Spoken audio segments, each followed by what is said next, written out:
Hi everyone, I'm at Music Composer 1, otherwise known as Paul Colmer. So today we're going to talk about staying safe in the cloud, episode 1. Now, just in case you missed anything, at Music Composer 1, my name's Paul Colmer and they call me the Digital Coach. Cool. So today we're going to talk about staying safe in the cloud. So if you're familiar with my recent Twitter posts, I created an infographic that talks about 5 key cloud security tips that are a great idea to implement. So in this episode, we're going to talk about complex passwords. So what is a complex password? So probably the best thing is if I grab my whiteboard and scrub out the Music Composer 1 and Paul Colmer and Digital Coach.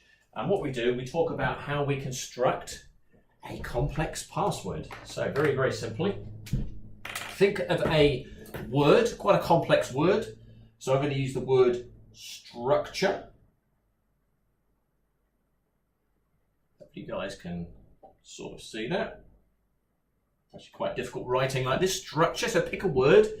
You want at least a word with, say, 8 characters. And then using a different color here just to illustrate, think of a symbol. So I'm going to use a $sign. Think of 3 numbers. So I'm going to pick 3, 5, and 7. And this part of the password is known as your head. So let's call that the head. This is the body. Your main word is the body. And then over here, I'm going to create a tail. Very, very simple, really. I know your tail is going to be the reverse of your head. So 7, 5, 3. This is very difficult to write on, I'll tell you now. $. Let me move that back for you so you can see. There you go. So always start with the symbol. Then you want your 3 numbers. You want your word. Notice the beginning of the word is capitalized. That's very important. And then reverse your tail. And pretty much every time you change your password, change your main word. And then also change one of the numbers in your head and your tail. Remember, whatever you do in the head, so say you change the 5 to a 0, make sure you change it in your tail too. That is the definition of a complex password. Symbol, numbers, letters, and a capital. So let me put this down. The reason complex passwords are so important is because when we're using the cloud, we might be using iTunes, we might be using Office 365.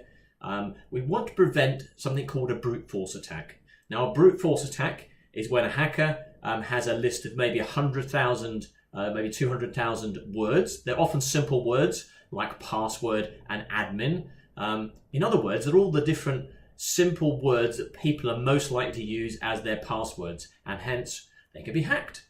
So I have a number of friends on Facebook over the years. There's been a number of hacking attempts on them, and there are usually 2 root causes to those hacks. The most common root cause is that they told their password to a friend that then becomes a foe. Maybe it's an ex-partner or something. And the second most common is to use simple words that end up being subject of a brute force attack.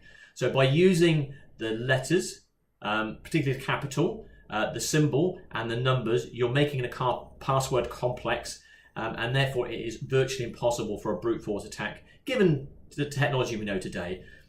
When quantum computing comes along in maybe 10 or 15 years' time, things maybe change. Good. So that's all about staying safe in the cloud, episode 1.